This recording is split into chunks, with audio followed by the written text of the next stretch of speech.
Hola, ¿cómo andas? Como siempre te invito a que te suscribas al canal de HQ para no perderte ningún video nuevo. Vos en el canal vas a encontrar todo lo que te haga falta para ciencias químicas en la sección correspondiente. Además, te súper recomiendo que te suscribas a los cursos full que aparecen en este link de aquí, que te van a redirigir a todas las materias que vos precises. Física, matemática, química. Lo que te haga falta ya lo tenés disponible en HQ. Ahora sí arrancamos con la clase. Entonces veamos ahí la primera actividad que ustedes tienen y les ponen ¿sí? Una serie de elementos y ustedes lo tienen que clasificar en dos grupos. ¿Sí? Entonces, tienen que poner cuáles de esas actividades que les ponen ahí para ustedes cuáles son las científicas y cuáles no son científicas. ¿Sí? Para ver qué dos interpretaciones hacen. O sea, ¿a qué grupo de esto van a poner como científico y como no científico? Entonces miren lo que le dan como ejemplo. Realizar un experimento en donde se observa un cambio de color. Desarrollar elementos de electrónica. Cocinar un alimento. Observar constelaciones. Practicar un deporte. Comer galletas. Buscar la forma de convertir el plomo en oro. Y desarrollar un nuevo software. Entonces, todo eso ustedes ahora me van a decir cuáles son científicos, cuáles de esta lista que ustedes consideran que son científicos y cuáles consideran que no son científicos. A ver, ¿qué les parece? ¿Quién se anima? Realizar un experimento donde se observa un cambio de color. ¿Qué les parece a eso? Yo creo que es científico. ¿No? Científico. Bueno, entonces lo vamos poniendo en la lista de los científicos. Desarrollar elementos de electrónica. También. Científico. También. Muy bien. Científico. Bueno, cocinar un alimento. Científico. Sí, científico. Científico. Bueno, observar constelaciones. Científico. También. Yo creo que no es científico. Yo Para también mí creo que no. que no es. Bueno, cocinar un alimento no es científico, me dicen, ¿no? O es científico. No, Observar Sí, observar, es científico. Observar. Bien. Practicar un deporte. No, para mí no. No. Para mí Yo creo que tampoco. puede ser científico. ¿Cuál? ¿Practicar un deporte? Sí. ¿Por qué decís que puede ser científico? A ver. Bueno, por ejemplo, yo que hago vóley, podemos aplicar el método científico ahí porque, por ejemplo, viene la pelota, la estás observando. Entonces, tenés que pensar qué movimiento vas a hacer para que no caiga la pelota. Entonces, ese sería como la experimentación. Y bueno, y por eso pienso que puede ser científico. Bueno. Para mí también puede ser un deporte, porque buscas la manera de usar mejor la técnica de tus movimientos para lograr mejores resultados. Es un tema de prueba y ensayo para mí. Claro. Bien, bien. ¿Y comer galletas? No, para mí no. No. No. Tampoco. Bueno. ¿Buscar la forma de convertir el plomo en oro? Sí, eso Sí. sí. Científico. Sí. Científico. Muy bien. ¿Y desarrollar un nuevo software? También. También. Científico. Científico. Y entonces yo ahora quiero que me digan, en base a esto, a ver, ¿cómo explicárselos? ¿Qué razonamiento usaron ustedes? ¿Sí? O con qué hicieron o qué razonamiento hicieron, sería la pregunta, para realizar esta clasificación en científico o no científico. Yo, por ejemplo, me di cuenta que algunos tienen cierto proceso, en cambio, si vos observas una constelación, simplemente estás observando. Claro, En lo el fin es demás, observar. tenés un proceso. Sí, tienen una serie de haces- pasos. O sea, la pregunta, ¿cuál es el criterio que usó cada uno para clasificarlo en científico y no científico? Porque, ojo, que de acuerdo al criterio que ustedes usen, esta listita se va a ir moviendo, ¿sí? Hacia lo científico y lo no científico. ¿Se entiende lo que les quiero decir? Entonces, miren, de acuerdo al criterio que cada uno use para clasificar estas acciones que nos pusieron ahí, en científico y no científico, eso se va a ir modificando. Indudablemente que la lista de cada uno de ustedes va a ser diferente a la lista del otro, de acuerdo a cómo lo miro, al criterio que usó para clasificarlos. Y entonces, por ejemplo, si yo les digo que yo usaría, uno de los criterios sería la búsqueda del conocimiento. ¿Se modifica esa lista que ustedes han hecho?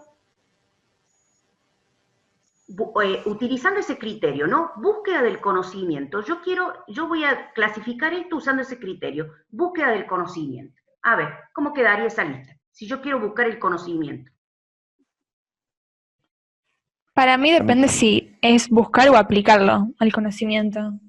Por ejemplo, en el cocinar un alimento, no es lo mismo aplicarlo que buscarlo, me No, parece. yo te estoy diciendo buscar el conocimiento.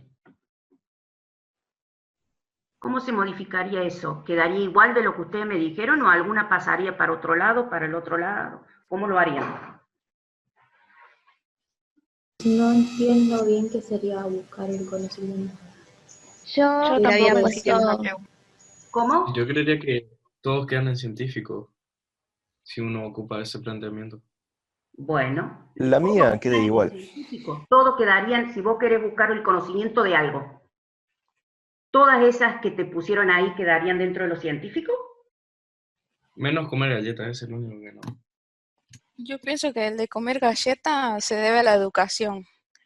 O sea, sería una forma de conocimiento, porque aprende el niño a educarse cómo debe de comer, ¿no? Bueno. Podría ser, podría. Una forma de pensar. Pero miren, ¿cómo se podría modificar esta lista si yo les doy otro criterio para clasificarlo a esto? Por ejemplo,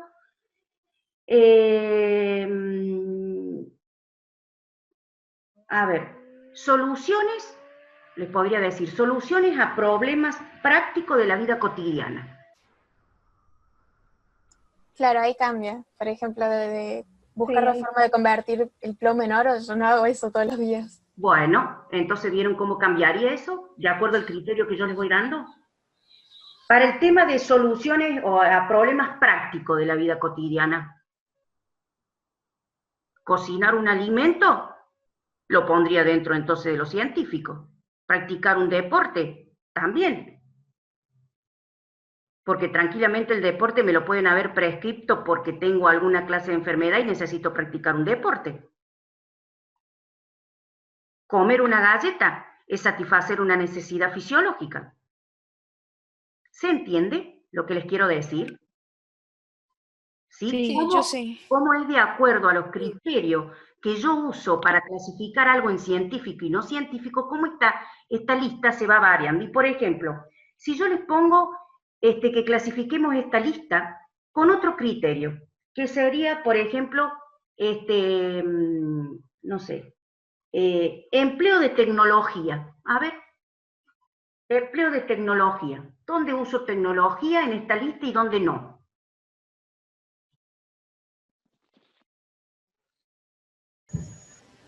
En desarrollar elementos de electrónica sí empleamos. Pero por ejemplo en comer galletas no. Claro. En practicar un deporte tampoco. Desarrollar un nuevo software. Cocinar un alimento también puede ser. En cocinar en alimentos también, sí, porque, Pensando en la cocina. claro. Empleo la tecnología. Profe, Sí. y buscar una forma de convertir plomo en oro, podría ser porque también tengo que ver si necesito de la tecnología para hacerlo o no. Sí, obviamente. Obviamente. Todo lo que se tenga que Trabajo en desarrollar en el operaciones laboratorio también. generalmente es uso de tecnología, ¿no? La centrifugadora, el microscopio, todo lo que hay en el laboratorio, ¿eh? El desarrollo de un nuevo software, sí, solamente que el mechero, que lo podés hacer con cualquier otra cosa, pero se usa el mechero en un laboratorio.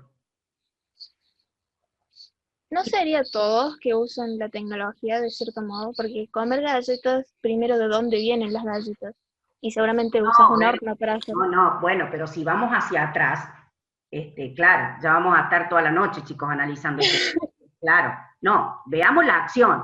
Comer galletas, ¿sí? No veamos todo el proceso industrial de la galleta. Si no, ahí sí nos vamos al diablo, no terminamos más. Y por ejemplo, a ver, otro, proporcionar, les voy a dar otro criterio para clasificar esto. Yo ya les voy a decir a dónde quiero ir con esto, ¿no? Les voy a dar otro criterio, que me proporcione medios para satisfacer las necesidades diarias de uno.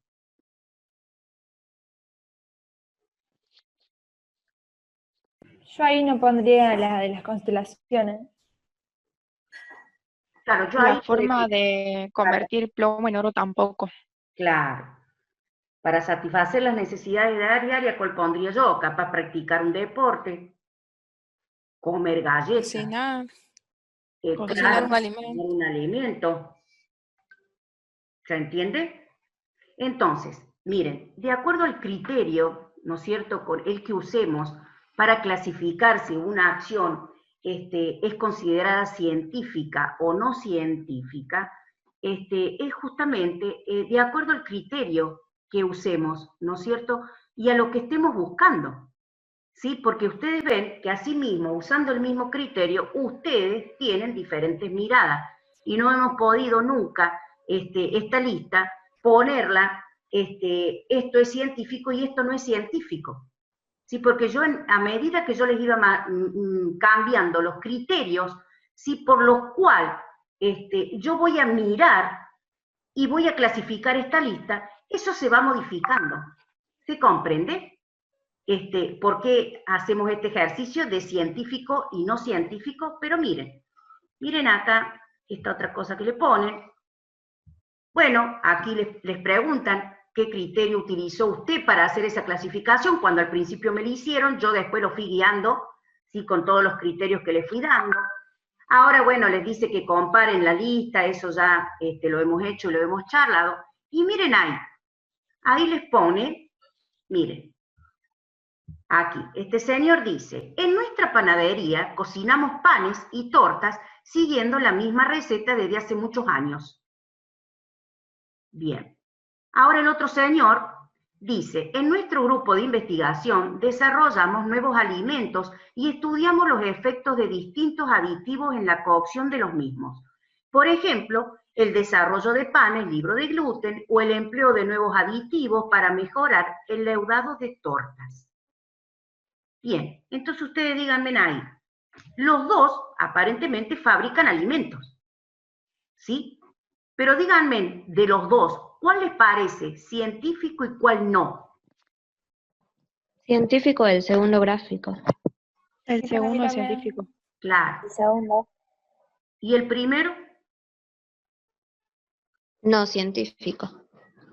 Claro, es no científico, porque ese señor está repitiendo, ¿sí? Está haciendo algo que les llegó de herencia. Es como cuando a uno le cuenta el abuelo el cuentito al papá y el papá se lo transmite al hijo y el hijo se lo transmite así, ¿se entiende? Y eso es un tipo de conocimiento, pero no es conocimiento científico.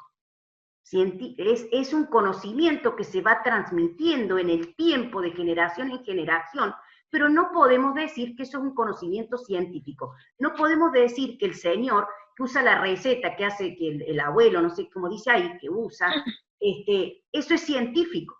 ¿Se entiende? ¿Es conocimiento? Sí, obviamente que es conocimiento. ¿Sí? Porque él debe conocer las medidas y demás para hacer el pan. Pero no lo podemos clasificar dentro de lo que es científico. ¿Se comprende? Y miremos el otro, ¿no? El que está al lado, mire. Uno, bueno, yo veo muy poquito, chicos, pero dice, uno de los trabajos de los astrónomos consiste en la observación de objetos y fenómenos celestiales, generalmente mediante instrumentos automatizados que se encuentran en observatorios y complejos astronómicos o a bordo de los satélites. Y al lado la tenemos a Lisa y a Nelson, que ahí están mirando ellos las constelaciones, y dice Lisa, qué lindo esto, ¿no? ¿Qué piensas, Nelson? Y Nelson le contesta, ¿qué pienso de qué? de lo que sea. Nada. Y Lisa dice, ¿qué sientes que tienes adentro ahora? Tripas y cosas negras y como 30 galletas. Y Lisa le dice, Nelson, por Dios, debes pensar y sentir cosas. Mira dónde estamos, una verde colina, estrellas brillantes, la luna sobre nosotros. Ella está muy, muy romántica. ¿No? Entonces hay ese ejemplo. A ver, ¿cuál les parece que esa es cuál es una actividad que es científica y cuál es una actividad que es no científica? La primera científica. La primera. Bien, entonces, miren cómo vamos demitificando. ¿Se acuerdan cuando dijimos que los científicos hacen ciencias a través de la herramienta y el método que usan es el método científico que comenzaba con la observación? Bien, genial. Nelson y aquí Lisa también están observando las estrellas y el cielo, pero ustedes piensan que eso que están haciendo ellos es científico. No. No, a mí no.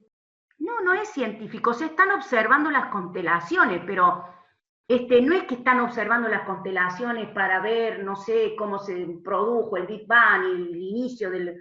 ¿Me entienden? Simplemente están observando. En cambio, el otro señor, que también observa las constelaciones, pero indudablemente ese señor está haciendo investigación. ¿Se entiende? Porque de hecho dice, uno de los trabajos de los astrónomos consiste en la observación de objetos y fenómenos celestiales, generalmente mediante, inclusive ahí usan instrumentación. Se comprende la diferencia entre algo que es científico y algo que no es científico. ¿Se entiende? Y vamos a seguir desglosando y entrándonos bien a la médula, ¿no?, de este tema. ¿Se entendió estos dos dibujos? ¿Alguien tiene alguna idea diferente a las opiniones de 2 o 3 compañeros que escuché?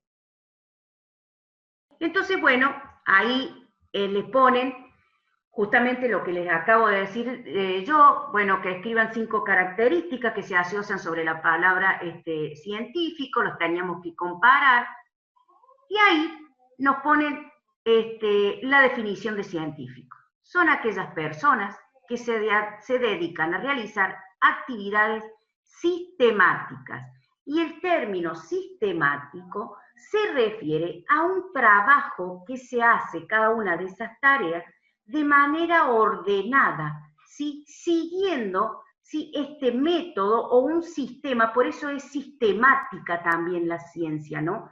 Entonces sigue ese paso ordenado y ese método, ¿sí?, para la obtención justamente del conocimiento, ¿sí?, cosa que nosotros no hacemos, los que no somos científicos, a eso no lo hacemos, para la búsqueda del conocimiento, ¿sí?, porque ciencia hacemos todos permanentemente, pero no todos somos científicos. ¿Entienden la diferencia?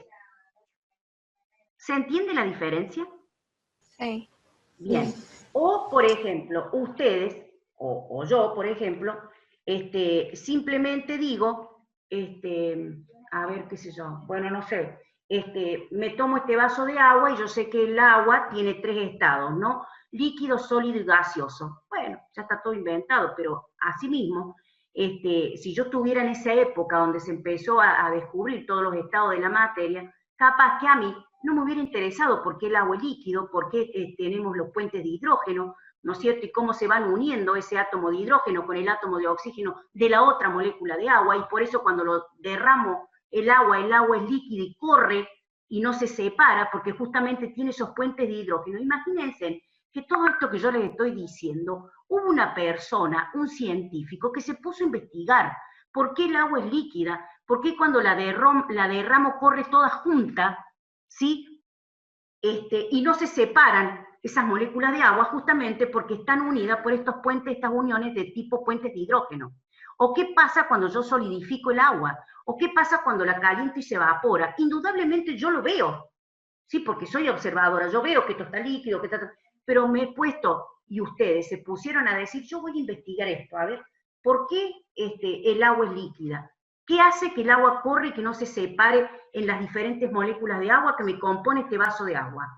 Indudablemente en esa época hubo personas, y sigue habiendo, ¿no es cierto?, en la época de hoy, que hay gente que tiene curiosidad, y muy bien para la persona que me dijo como característica de los científicos que son curiosos, porque son curiosos, están permanentemente buscando el porqué de las cosas, ¿sí? Y eso nosotros no lo hacemos, ¿sí? Si bien hacemos ciencia permanentemente y a lo diario, no somos científicos, ¿sí? Porque no nos ponemos y no nos hacemos esas preguntas, y no somos científicos porque inclusive no lo vamos a investigar de esa manera sistemática, ordenada, utilizando un método, realizando hipótesis, y no vamos a ir a un laboratorio, porque esa es la actividad que hace el científico. ¿Se entendió lo que es un científico, lo que es ciencia? Y que ciencia hacemos todos, pero no todos somos científicos. Y que ciencia es lo que hacen los científicos en el laboratorio. Amén, que todos nosotras estemos haciendo ciencia sin darnos cuenta, pero no es la clase de ciencia que hacen los científicos en el laboratorio. ¿Se comprendió eso? ¿Sí? Sí. Podríamos decir que hay múltiples formas de obtener y generar conocimiento. Y esto puede hacerse desde muchísimas áreas. Ustedes en química, porque están estudiando química, los de historia, los que estudian teatro, los que estudian economía, demás, deporte, como alguien dijo que practicaba deporte, ¿no es cierto? Entonces hay múltiples formas de generar el conocimiento. Y ojo, que generar conocimiento, si bien eso lo hacen los científicos, ojo, que nosotros también podemos generar conocimiento. Por ejemplo, los docentes, cuando a ustedes les damos y los vamos inculcando en algunas tareas y les hacemos que ustedes relacionen los nuevos conocimientos que uno está tratando de enseñar con las ideas previas que ustedes tienen y las relacionen, ustedes ahí en ese momento están generando su propio conocimiento, ¿sí? Y lo están internalizando de acuerdo y realizando conexiones en su cerebro con toda la carga previa que ustedes tienen de conocimiento, ¿sí? Entonces, nosotros y cada uno de nosotros también podemos generar conocimiento. Por ejemplo, yo desde el ámbito de la educación.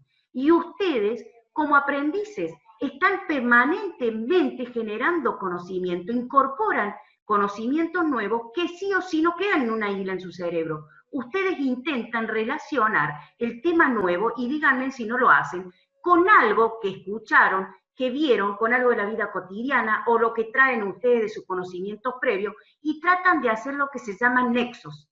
¿Sí? Nosotros hacemos permanentemente nexos de nuestros conocimientos con el conocimiento nuevo que incorporamos, y vamos armando nexos, y de esos nexos se va armando todo el mapa de conocimientos que tenemos nosotros, yo y ustedes, que indudablemente, seguramente mi conocimiento va a ser diferente al de cada uno de ustedes. ¿Se comprende? ¿Se entendió eso?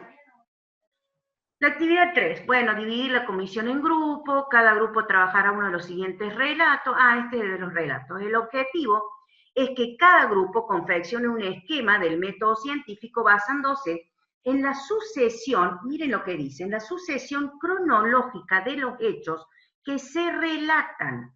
Les sugerimos que el esquema tenga el formato de diagrama de flujo, y posteriormente comparen los esquemas de cada grupo. Indudablemente esto, no sé si ustedes lo hacen en un cursillo de nivelación, o no sé de dónde es este material que me mandó Carlos, pero ahí está esta actividad. Miren, aquí tenemos que leer estas 3 experiencias. La primera es el caso de Semmelweis, este médico, y este caso, chicos, es muy estudiado en biología. El relato que a ustedes le pusieron en su cuadernillo es extremadamente largo, se pierde con un montón de cosas, entonces yo les puse una que tenía yo, de este caso de Semmelweis, que es muy interesante. Entonces, vamos a leer, tenemos 3 casos, ¿no? Aquí, el de Kekulé, ¿sí? El de benceno, y tenemos el de Fleming, el de la penicilina, que también es muy es muy conocido ese en biología. El de Kekule, debo decir que no lo conocía, muy importante, muy bueno, sí conocía lo que era el benceno, pero no sabía la experiencia de este señor Kekule. Entonces, ¿alguien quiere empezar a leer? Si quieren se los pongo en modo de presentación. Y ahí el caso de Semmelweis, es demasiadas muertes postparto. Entonces vamos a analizar este caso primero. A ver, ¿quién quiere empezar a leer? A ver, ahí lo ven mejor.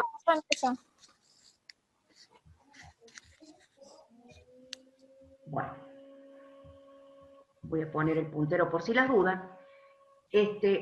A ver, ahí. ¿Quién quiere empezar? Vamos a analizar este primero. Bueno, dale, hija. En 1844, en la sección primera del Hospital General de Viena, murieron tras el parto 260 mujeres, el 8,2% del total, como consecuencia de una enfermedad conocida como fiebre puberal o fiebre de posparto. En los 2 años siguientes, las mujeres representaron el 6,8% y el 11,4%. Las muertes. En los 2 años siguientes, las muertes, ¿sí?, representaron el 6,8% y el 11,4%. ¿Sí? ¿Sigo? Sí. Okay. Cuando en 1846 Ignaz Semmelweis fue nombrado director de maternidad del hospital, quedó muy preocupado por la frecuencia de estos fallecimientos y se preguntó, ¿por qué mueren tantas mujeres después de haber dado a luz sin ningún problema? Le intrigaba especialmente el hecho de que otra sección de maternidad del mismo hospital, la sección segunda, el porcentaje de mujeres por la fiebre posparto era mucho más bajo, 2,3, 2 y 2,7% en los mismos 2 años. ¿Por qué eran más frecuentes las muertes en la primera sección que en la segunda? Semmelweis indagó todo lo que se conocía sobre esta enfermedad, buscó en libros y revistas científicas las informaciones publicadas. La opinión más generalizada era de que se trataba de epidemias de origen desconocido que en ocasiones se extendían por algunas localidades.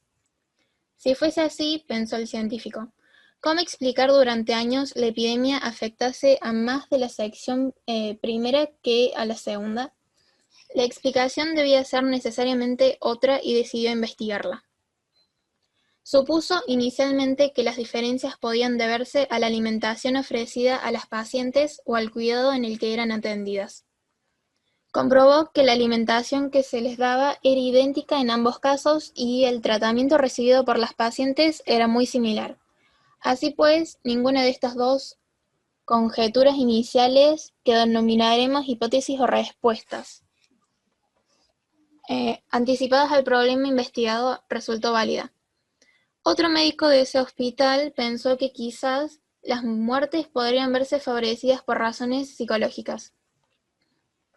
Para ofrecerle los últimos auxilios a la moribunda, el sacerdote iba procediendo de un acólito que hacía sonar la campanilla. El procedimiento era el mismo en las 2 secciones, pero la distribución de las habitaciones hacía que, mientras en la segunda el acceso era directo, en la primera tenía que pasar antes por varias habitaciones y el sonido de la campanilla supuestamente produciría un efecto terrorífico en las pacientes, haciéndolas más vulnerables a la enfermedad.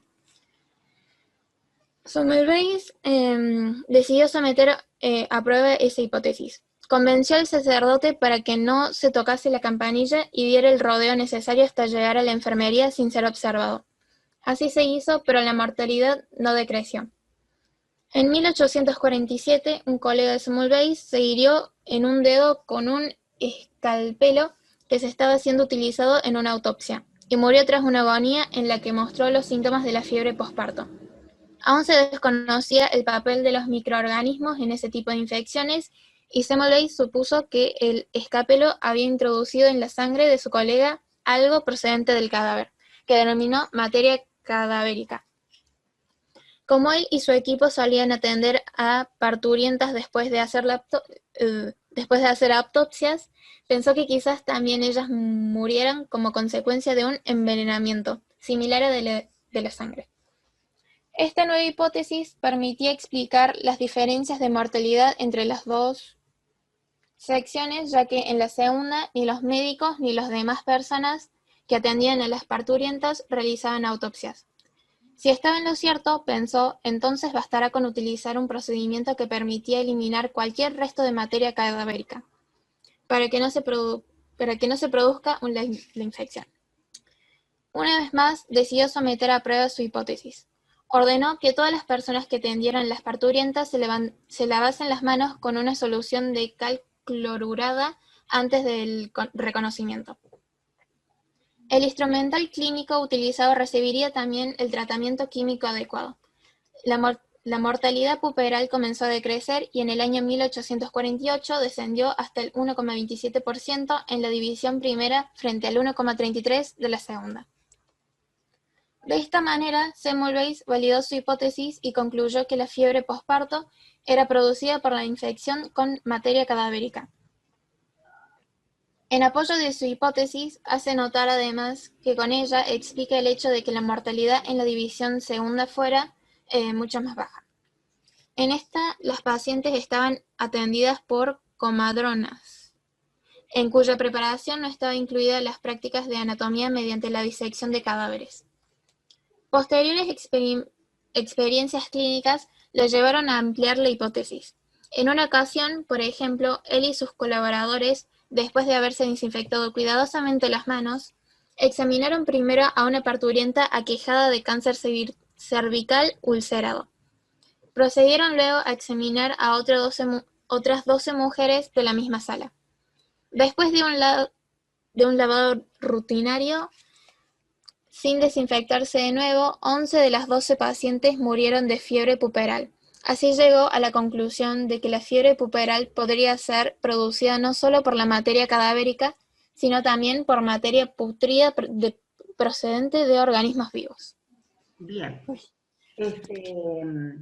Entonces, qué importante esto, ¿no? Este relato, nosotros en medicina lo estudiamos mucho, ¿no? Este caso de Semmelweis, y de estas parturientas, entonces acá, lo que les quieren demostrar aquí, cómo este señor, porque acá este relato que nosotros ponemos, echó mano a otra hipótesis, esas son palabras de los relatos. Él en esa época, imagínense, en 1844, este médico, donde veía que estas parturientas del sector 1 y del sector 2, del mismo hospital, del sector 1 morían un montón y del sector 2, estas mamás que habían acabado de dar a luz, no morían. Entonces él ahí se hace esa pregunta, ¿no? ¿Por qué será que las mujeres del sector 1 o del ala 1 del hospital mueren más que del ala 2?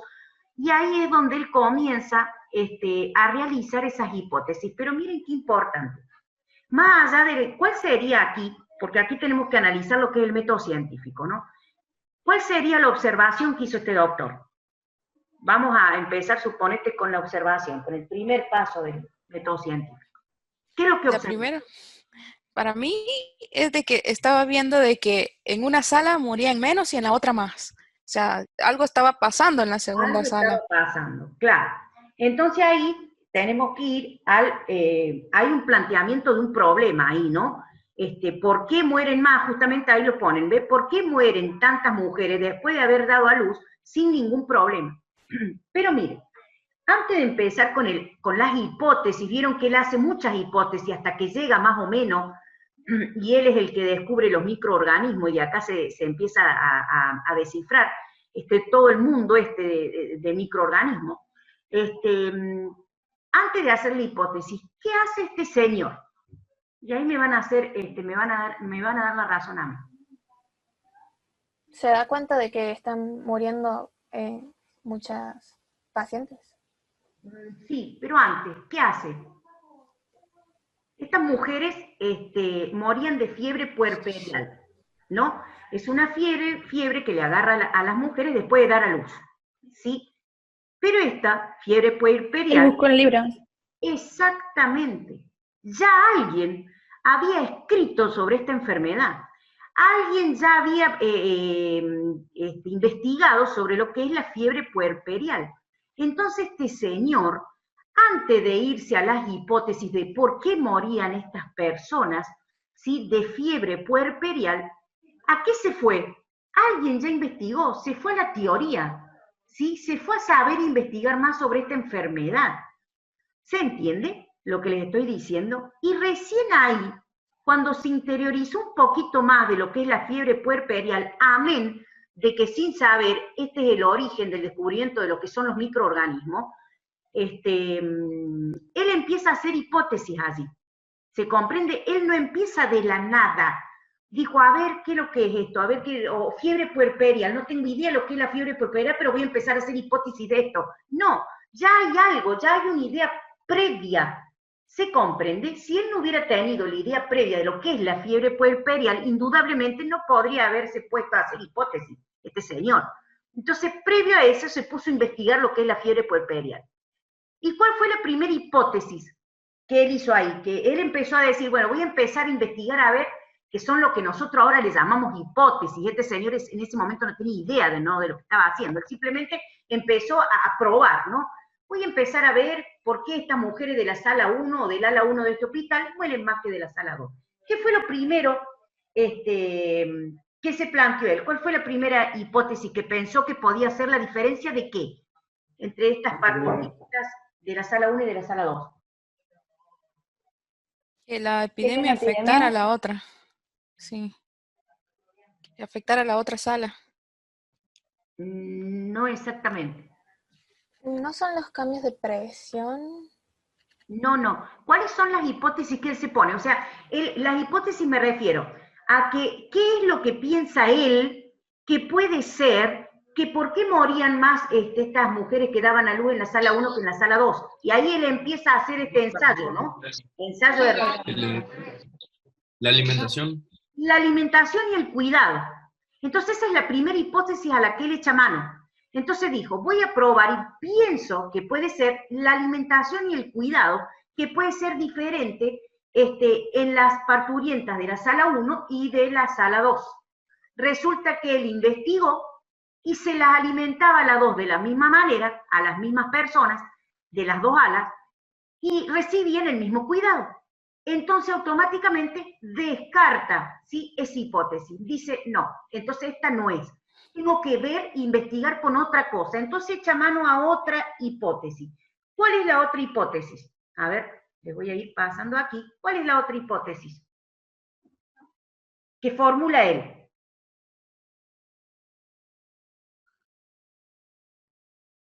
Por razones psicológicas, puede ser. Exactamente. Esa es la otra hipótesis que dice él, ¿no? Gracias a un colega que le dice, bueno, mira, esto puede ser por razones psicológicas. Bueno, entonces voy a probar y a ver, ¿por qué? Y bueno, porque el cura, cuando va dando, vieron la extrema unción a esas personas que ya están por morir, vieron, iba tocando la campanita, ¿no? Y con toda su vestimenta y la Biblia en la mano.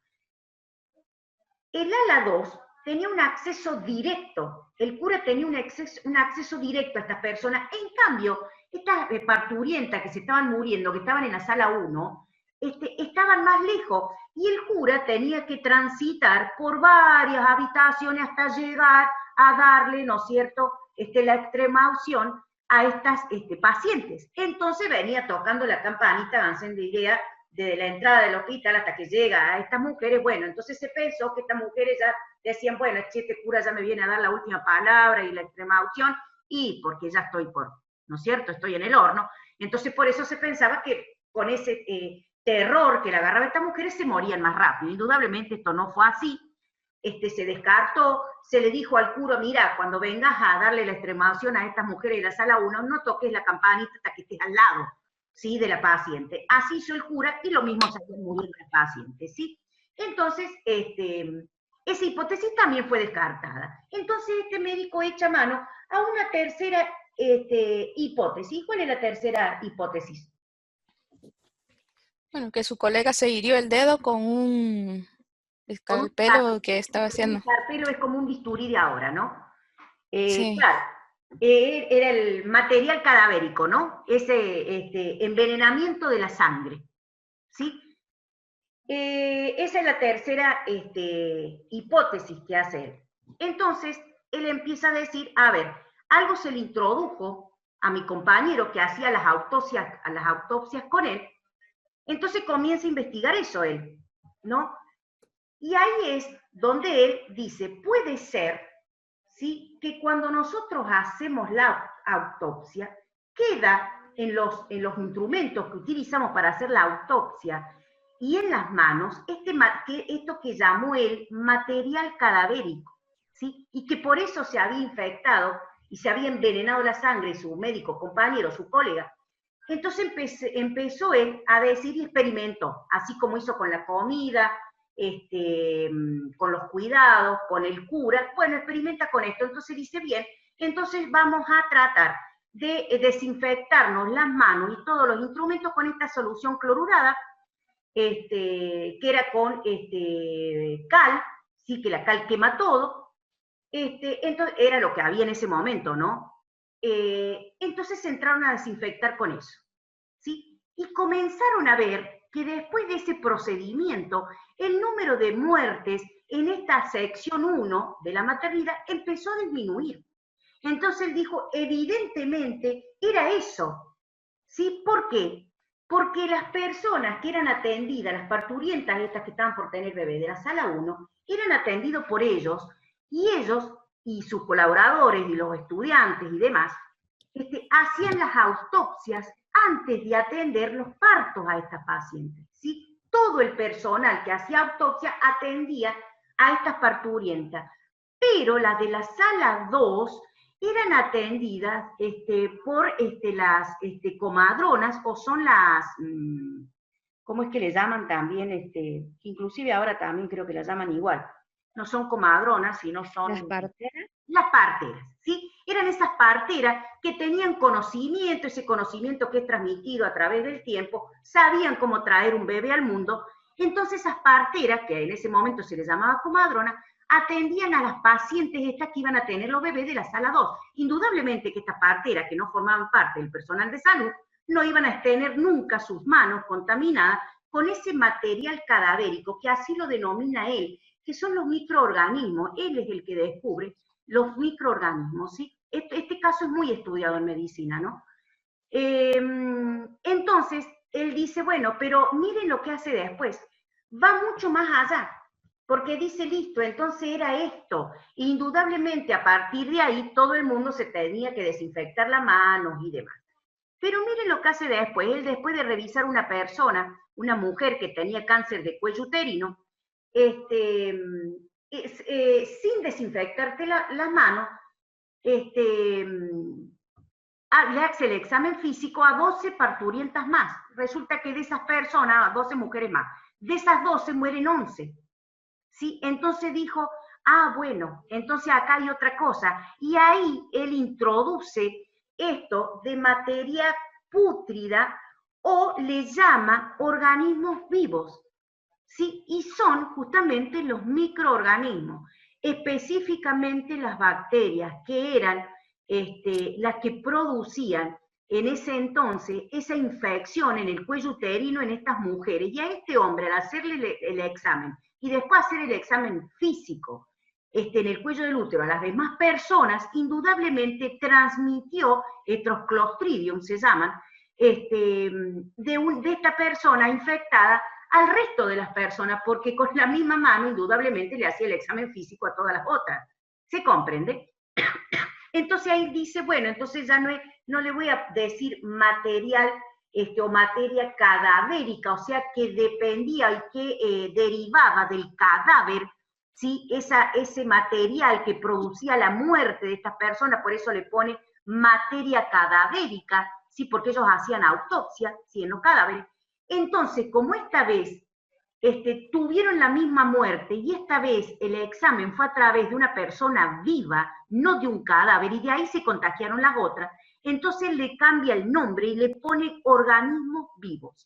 Y esos organismos vivos, a lo que él hace referencia, son los microorganismos. Él así descubre la presencia de estos microorganismos, ¿sí? Organismos vivos que producían enfermedades, ¿sí? más precisamente las procariotas, porque eran bacterias, ¿sí? Los Clostridium.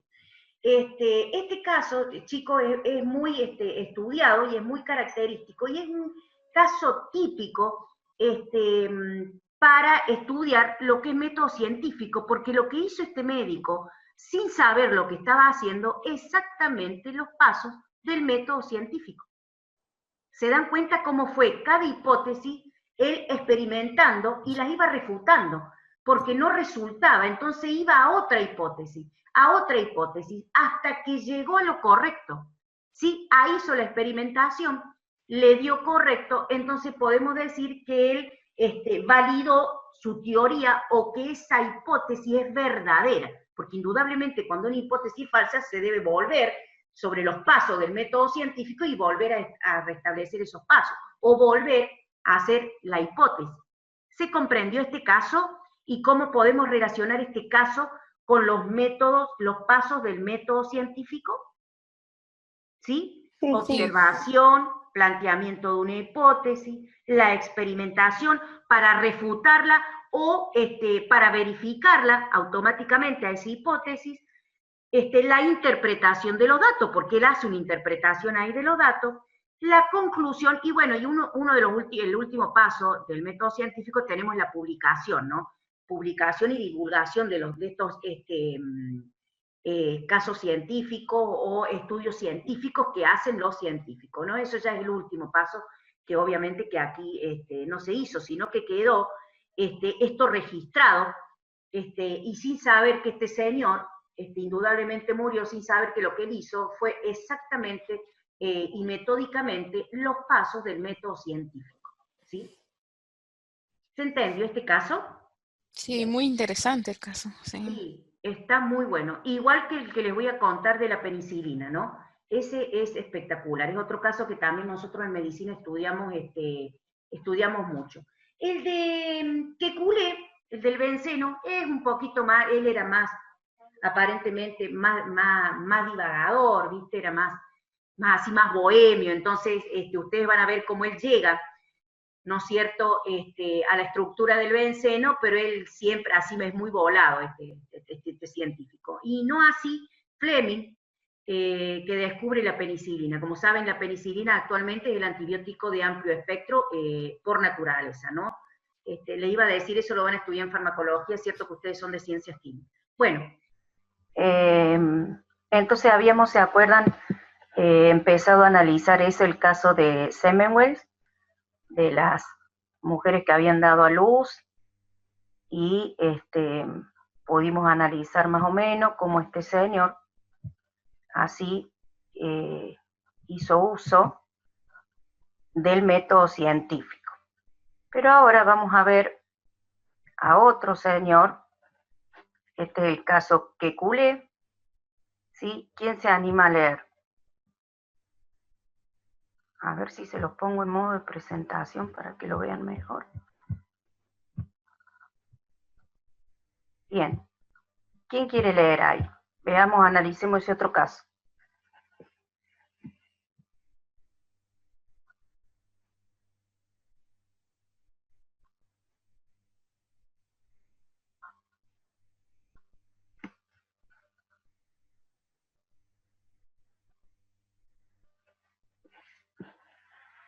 ¿Algún voluntario? ¿Es lo mismo que está en el planeta? Bueno, dale.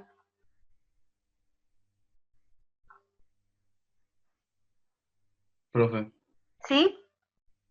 es lo mismo que está en el cuadernillo, ¿no es cierto? Es Sí. el PDF que se mandó. Sí, sí, es el mismo. Lo podés leer de ahí Ah, o del cuadernillo tuyo, no sé. bueno. ¿Yo tengo que leer? Como quieras. Si lo querés leer, léelo. Bueno, lo leo. Bueno, El caso de Kekulé. A mediados del siglo XIX se conocía la fórmula molecular del benceno, carbono 6, hidrógeno 6, pero no como se disponían los átomos en su estructura química. Entre 1857 y 1858, el alemán Friedrich August Kekulé, que por ese entonces tenía 28 o 29 años, desarrolló una teoría sobre la estructura química. Esta nueva teoría sobre la estructura de los átomos de carbono permitió que se comprendieran mejor las moléculas orgánicas y sus reacciones. facilitando las investigaciones sobre la síntesis química y la producción de los compuestos orgánicos a partir de 1866. Esto provocó que, años más tarde, después de que el mismo Kekulé propusiera una estructura atómica circular del benceno, comenzara la producción en masa de productos derivados del carbono y la aparición de los plásticos. Friedrich August Kekulé hizo sus estudios postdoctorales de química en París, Suiza y Londres, y cuando vivía en la capital inglesa solía pasar las veladas charlando con sus amigos y colegas Hugo Müller en Islington.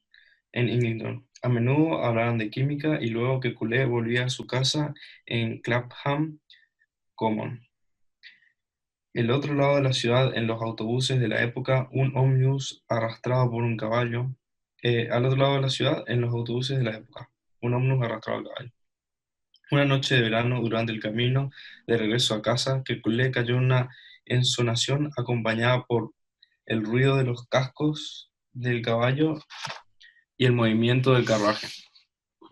Según él mismo cuenta, vio como unos átomos de carbono bailoteaban delante de sus ojos y se combinaban entre ellos. De vez en cuando, dos átomos pequeños se unían y formaban otro átomo mayor. Un átomo grande abrazaba a dos átomos más pequeños. Átomos aún mayores se hacían con 3 e incluso 4 de los pequeños, o se unían por pares. Mientras todo el conjunto seguía en danza, Kekulé vio como los átomos más grandes conformaban una cadena arrastrando a los más pequeños, consigo por fuera de la cadena. Cuando el conductor gritó Clapham Road, Kekulé despertó y pasó la noche dibujando esquemas sobre lo que había soñado. Esto fue el origen de su teoría estructural de química orgánica.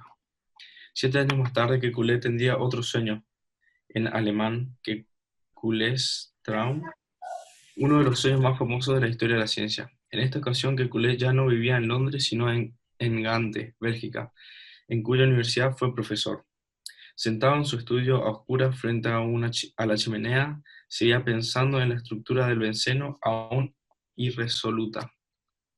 Se durmió y vio de nuevo a los átomos bailando entre sus ojos.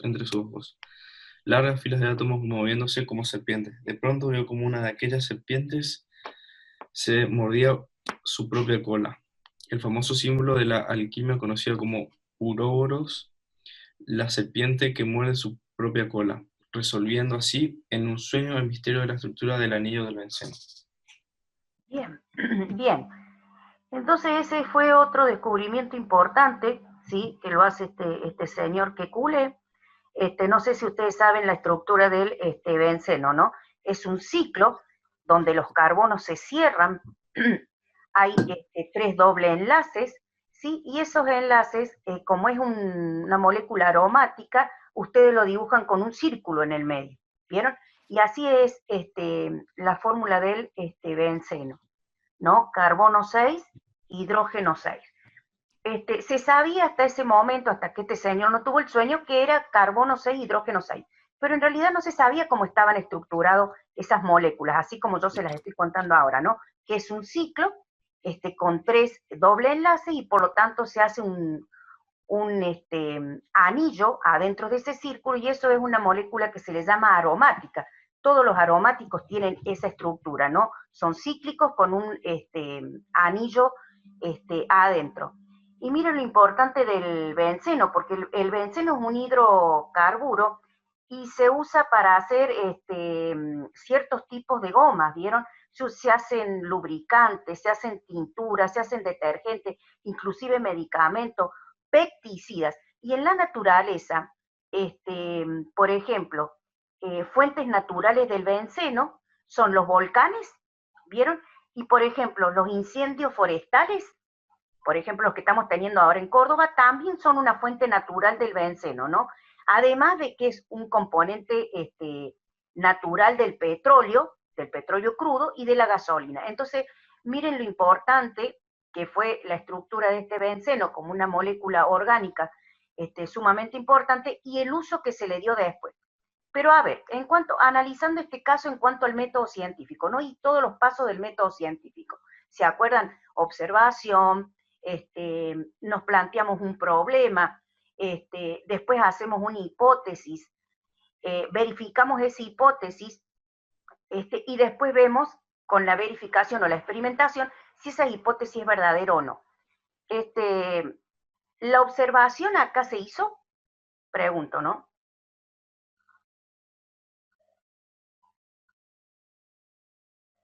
¿Qué Cule? ¿Hizo alguna observación del fenómeno este?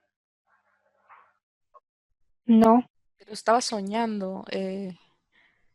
Dentro del sueño veía la de los caballos, ¿no? Pero Claro, soñando. exactamente. O sea, la observación en realidad ya se sabía cómo era la estructura química, no cómo era, sino qué átomos componían ese benceno, que eran 6 carbono y 6 hidrógeno, ¿sí? Pero en realidad este señor no observó nada. Lo que hizo él fue en sus sueños comenzar, ¿sí?, a pensar en ese sueño cómo se podían estructurar esos carbonos y esos hidrógenos.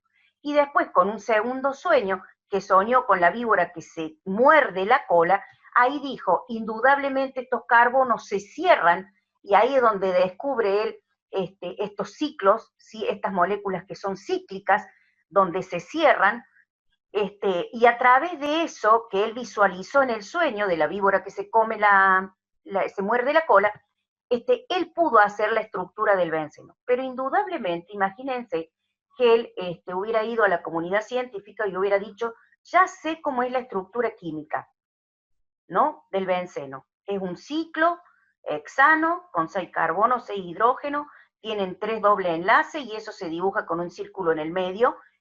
¿Y qué le hubieran preguntado los científicos? ¿Y cómo sabes eso? Y porque yo soñé que la estructura era así. ¿Qué piensan ustedes?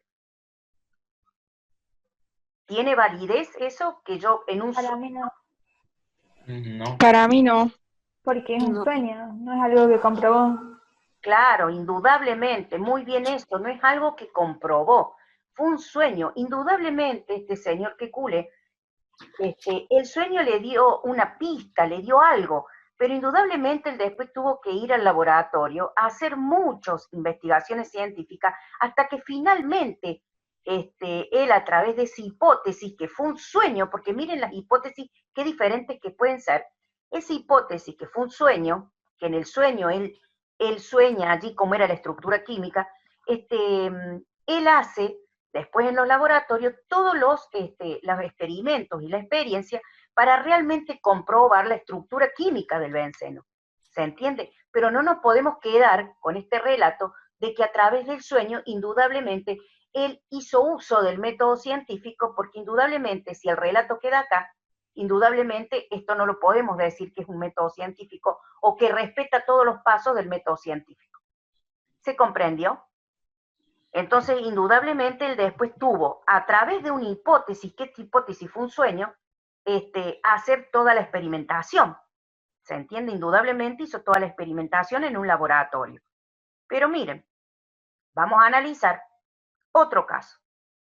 Entonces, vimos el primero, ¿se acuerdan? El de Semenway, que ahí sí pudimos ver todos los pasos, vieron observación, se hizo la pregunta por qué morían más las parturientas de una ala que de la otra, hizo diferentes hipótesis y las iba comprobando, a ver si eran ciertas, si eran verdaderas, si eran falsas. Si eran falsas, volvía a plantearse otra hipótesis y así, ¿no? Hasta llegar a una conclusión. Con este señor podemos ver que él no observó nada, sino que simplemente se planteó una hipótesis a través de un sueño. Y que indudablemente acá no lo dice el relato, pero él ha tenido que hacer después experimentos químicos, cosas en el laboratorio para comprobar, ¿no?, la estructura del benceno hasta ser aceptado. De hecho, fue también uno de los descubrimientos muy importantes de ese siglo, del siglo XIX. Y veamos este otro caso, el caso de Fleming, que este también es un caso sumamente importante, sobre todo en medicina. ¿Quién lo lee? A ver, es acerca de cómo se descubre la penicilina. ¿Quién lee ese caso? Ahí lo leo yo, a ver si me entienden. Sí. El caso de Fleming.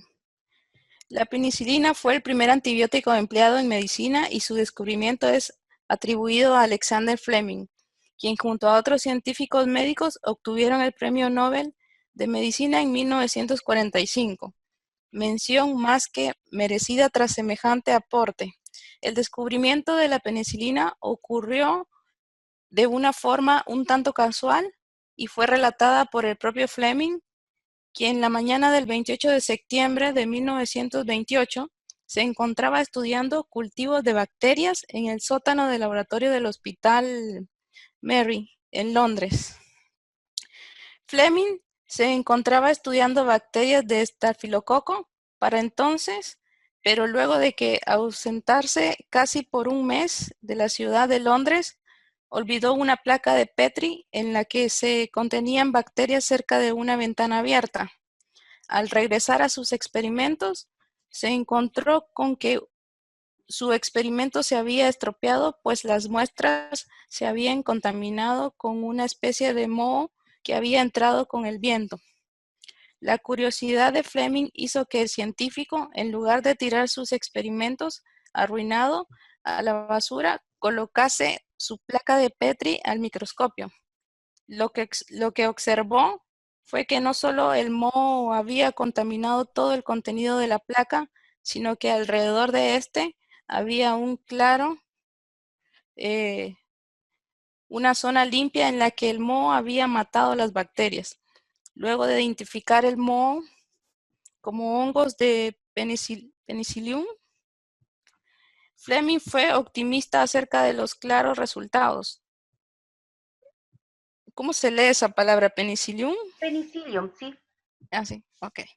Eliminaba las mortales bacterias Staphylococcus por una vez por todas, aunque al poco tiempo nuestro héroe perdió un poco la confianza al cuestionarse acerca de cuán posible era utilizar este hongo como antibiótico en realidad y cuán seguro era para el cuerpo humano.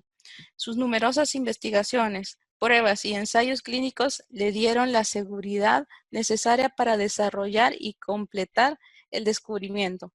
En este punto, mucho tuvieron que ver sus colegas universitarios, entre ellos el Sir Ward Florey y Ernest Chain, ambos de la Universidad de Oxford y con quienes comparten el Nobel. Finalmente, los colegas de Fleming demostraron que la penicilina podía utilizarse perfectamente en los humanos como antibiótico. Orban y Busterman fueron las primeras personas en utilizar la penicilina como antibiótico y los resultados fueron un completo éxito. Desde entonces, los antibióticos de penicilina han salvado una enorme cantidad de vidas en el mundo entero. Muy bien. Vieron, yo les dije que la penicilina es el primer antibiótico descubierto de amplio espectro que hay inclusive en la actualidad. No sé si saben qué es lo que es la placa de Petri. Yo sí. Yo no. Sí. Bien. Sí, algo. Miren, la placa de Petri es como una cajita transparente, la sabemos utilizar, hay de plástico y de vidrio, que tienen una tapa también de plástico o de vidrio, depende de qué sea. Esas placas de Petri que son transparentes, le ponemos nosotros adentro medios de cultivo. Esos medios de cultivo puede ser agar-agar, agar chocolate, en fin, diferentes nutrientes, ¿no? ¿Y qué hacemos nosotros ahí con esos nutrientes?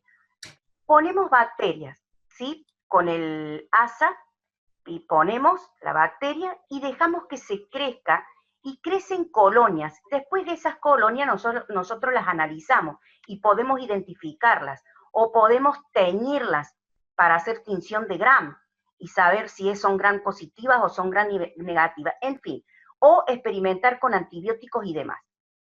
Amén de eso, les quería contar que ese hongo que entró, él en realidad lo que estaba investigando para este laboratorio era la producción de vacunas, ¿sí? Y haciendo crecer a las colonias de bacterias, cuando dice ahí estafilococo, son bacterias redonditas que le llamamos coco, y estafilococo es porque tienen forma de racimo de uvas, ¿no? Se forman así todas, como si fueran un racimito de uvas, tal cual así. Entonces él lo que hacía era sembrar esas bacterias con este medio de cultivo en estas plaquitas de Petri y dejaba que crecieran, porque él lo que estaba investigando en realidad eran diferentes clases de vacunas. Cuando él se va y deja una de esas placas de Petri abiertas, recuerden que antes no existían, por ejemplo, como ahora, los hornos, ¿no? Nosotros ahora aceleramos a través del aumento de la temperatura el crecimiento de las bacterias en un cultivo, en una placa de Petri. Entonces él lo tenía que dejar mucho tiempo hasta que esas bacterias se reprodujeran. Cuando él deja una abierta, indudablemente se contaminó con un moho que resultó ser el moho del penicillium, es un hongo, ¿sí? El moho es un tipo de hongo. Hongo también tenemos el tipo paragüita que ustedes ven en el campo, ¿no? Levadura también es un tipo de hongo. Entonces, lo que hizo ese moho, ese hongo, al crecer en esa placa de Petri, fue inhibir el crecimiento en ese medio de cultivo, y las bacterias ahí, que eran estafilococo, no se reprodujeron. Y eso fue lo que le llamó la atención. Indudablemente que él, gracias a Dios, que no tiró eso, y empezó a experimentar sobre eso, ¿sí? E indudablemente así se descubre la penicilina, que se usa como antibiótico hasta en el día de hoy, de amplio espectro. Es el antibiótico de amplio espectro mayormente conocido. Entonces, miren, acá, indudablemente el señor hizo uso del método científico paso por paso, aquí el Sí, Fleming. Sí, porque observó la muestra esa contaminada, ¿o no? Sí, ¿y hizo hipótesis? sí. ¿Cuáles? El observar de que el moho inhibía lo que estaba dentro de la placa de Petri. Claro, él lo primero que hizo fue la observación, ¿no? Que las bacterias Ajá. habían crecido. Después hizo una hipótesis que probablemente eso que había crecido arriba en esa placa de Petri inhibían el crecimiento de las bacterias, pero en realidad no es del todo una hipótesis. ¿Se entiende? Porque ahí ya estaba todo resuelto. No sé si me entienden. El moho, el penicillium, ya había inhibido a la bacteria. ¿Se entiende? No es que él hizo una hipótesis, a ver, voy a poner el moho del penicillium aquí a ver si me inhibe o no la bacteria. ¿Se comprende lo que les quiero decir? Sí. Él observó, pero ya se encontró con el resultado. ¿Por qué? Porque él pone eso en el microscopio, observa, e indudablemente sobre eso, ¿sí? Sobre eso que ya estaba, ese resultado, él comienza ahí a trabajar sobre eso, pero en realidad no podemos decir que él en realidad se planteó diferentes tipos de hipótesis, ¿sí? Él trabaja ya sobre un resultado, sobre algo experimental, porque eso fue ya experimental, que el moho del penicillium inhibió la bacteria, las colonias de bacterias. ¿Se comprende? Entonces miren cómo de tres formas diferentes, de tres maneras diferentes, estas personas hicieron grandes descubrimientos, y se podría decir que aquí el uso del método científico fue totalmente diferente en los tres, ¿sí? Y no los tres casos respetan todos los pasos de este método científico. Sin embargo, fueron grandes descubrimientos los que hicieron estos señores, ¿sí? Semmelweis descubre los microorganismos, que Lulé, el benceno, la estructura Hola. del benceno, de un aromático, que sabemos ahora la cantidad de utilidad que tiene, ¿no? El hidrocarburo, el benceno. Y este señor Fleming descubrió nada más y nada menos, por casualidad, la penicilina, antibiótico de amplio espectro. Y que Lulé, como lo descubrió, a través de un sueño. ¿Sí? Entonces podríamos decir que de los tres casos, el que más se aproximó o hizo, digamos, sin querer él, sin saber que lo estaba haciendo, los pasos del método científico, fue el primero, ¿no? el Semmelweis. Sí. Entonces miren el razonamiento que vamos a hacer aquí. Miren, ahí les pongo. Si revisamos de manera crítica los descubrimientos científicos a lo largo de la historia, podemos ver que el método empleado en cada caso es diferente. A fines de los años 60, Feyerabend publicó su libro Contra el método, en el cual expresaba su postura anarquista. Para él, no existía ni puede existir un método general y único válido para todas las ciencias y en todos los tiempos. Y eso es indudablemente así, ¿no? Porque a medida que vamos avanzando en el tiempo, hay un montón de cosas que van cambiando y que van haciendo a que nosotros nos armemos, por ejemplo, de mayor tecnología a la hora de experimentar para saber si una hipótesis dentro de una investigación científica es verdadera o no. Antes no, antes casi todas las cosas eran medias así, ¿no? Por sueño, medios que al azar. El científico no solo puede utilizar cualquier metodología que le resulte conveniente para resolver los problemas que se plantea, sino inventar otros nuevos sobre la marcha o tomarlos prestados de otros saberes o prácticas si le resulta conveniente. ¿Se dan cuenta cómo acá inventar otros nuevos, otras metodologías nuevas? Por ejemplo, que Lule ha hecho mano a su sueño, o sea, darle un grado de confiabilidad a su sueño. Este hombre Fleming ha hecho mano a la casualidad, porque fue realmente una casualidad que esa placa de Petri se contaminara con ese moho penicillium, ¿no? Con ese hongo. Entonces, miren, sin embargo, los tres llegaron a grandes descubrimientos científicos, los tres, usando diferentes cosas, diferentes metodologías. Entonces, sigamos leyendo allí. Si bien podía pensarse que todo vale a la hora de llevar a cabo una investigación, no todo es igual. Si analizamos el caso de Kekulé, el soñar fue una parte importantísima de la metodología que siguió. Sin embargo, para validar la estructura circular del benceno, debió hacer muchos otros experimentos y analizar otras evidencias, ¿se comprende? El sueño fue el puntapié inicial, pero después indudablemente él tuvo que echar mano, irse al laboratorio e investigar si eso era así.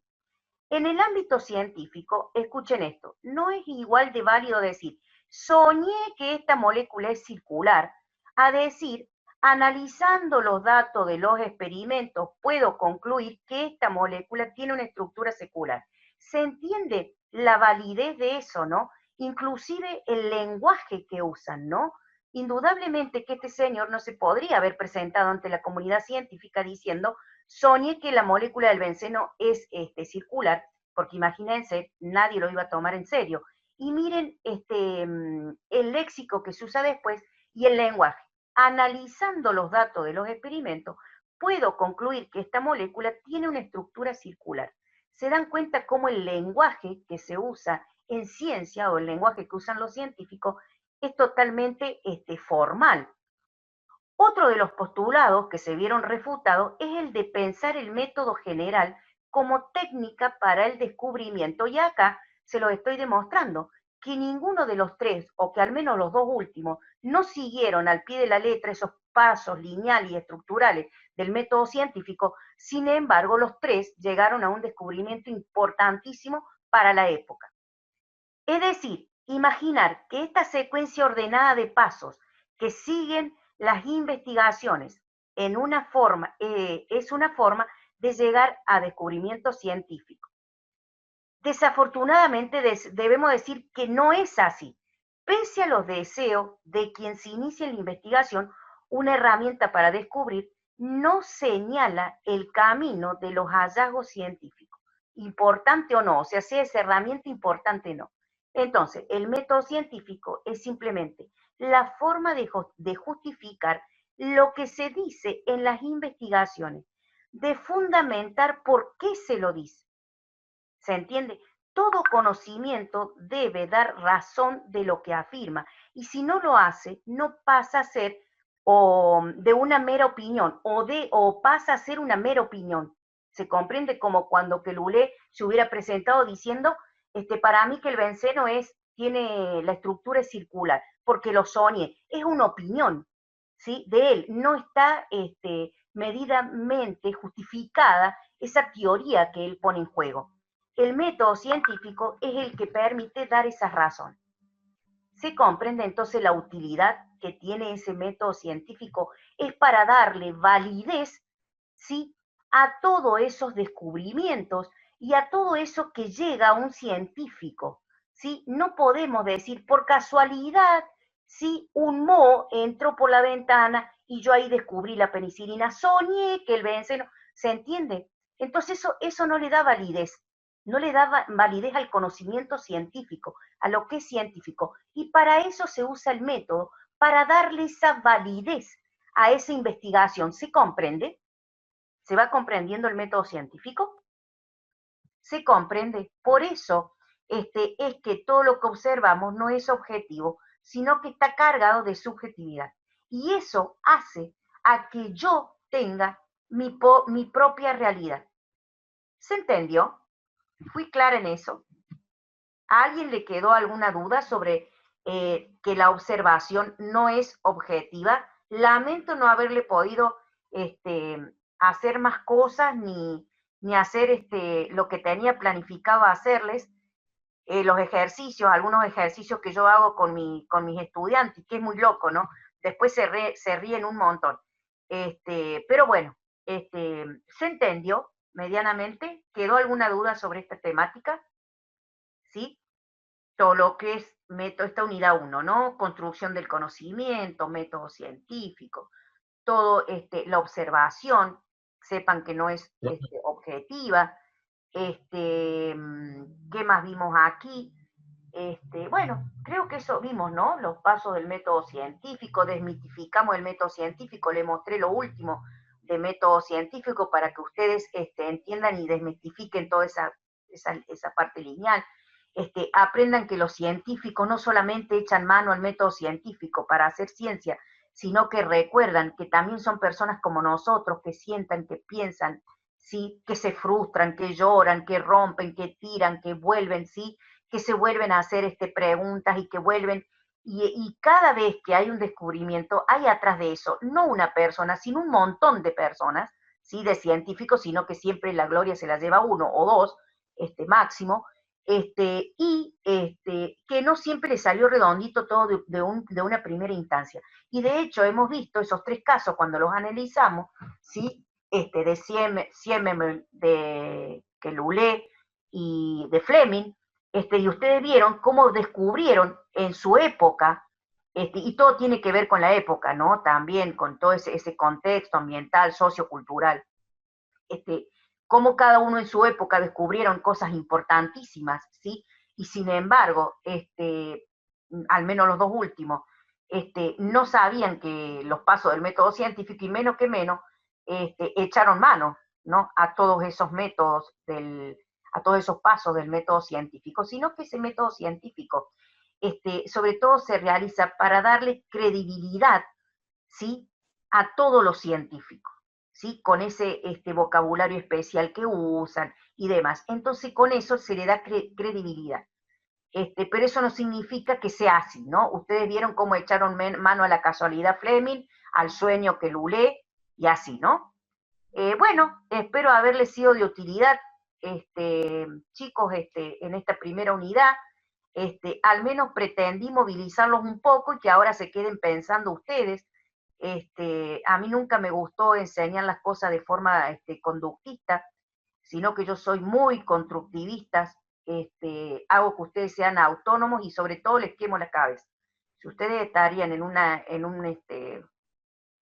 clase mía, yo a ustedes salen con más interrogantes de lo que entraron a la clase. Y a eso apelo yo. Yo no hago que ustedes estudien de memoria. Yo no necesito que mis estudiantes me acrediten si saben o no, sino lo que yo apelo a que esos estudiantes cuando salen de una clase, cuando terminan mi materia, hayan tenido la capacidad ellos de relacionar, de justificar, de cuestionarse todo lo que yo les digo, inclusive, de buscar, de despertar la curiosidad y sobre todo la autonomía. porque la autonomía de cada uno de ustedes va a hacer a que amplíen su conocimiento y que su cultura general sea cada vez mayor. No sirve de nada de que ustedes vengan docentes, ¿sí? Y le quieran instalar como en un chip, ¿sí? De memorístico, todos los conocimientos. Si no, no sirve, porque hoy lo sé, mañana me olvido. Todos los conocimientos que yo puedo hacer en ustedes, que ustedes puedan construir sus propios conocimientos, que los puedan analizar por sí solos, es lo que a ustedes les queda para el resto de su vida. Y así soy yo como docente. No sé si les guste o no, pero bueno, así es como yo doy todas mis clases. Bueno, fue La un verdad, placer. profe, que sí estuvo muy interesante su clase. A mí sí me Bueno, gustó gracias. la metodología, sí. Gracias, gracias. Entiendo que tengo un modo particular de dar, sobre todo, todas estas temáticas, las doy de una parte muy, le doy un enfoque muy particular.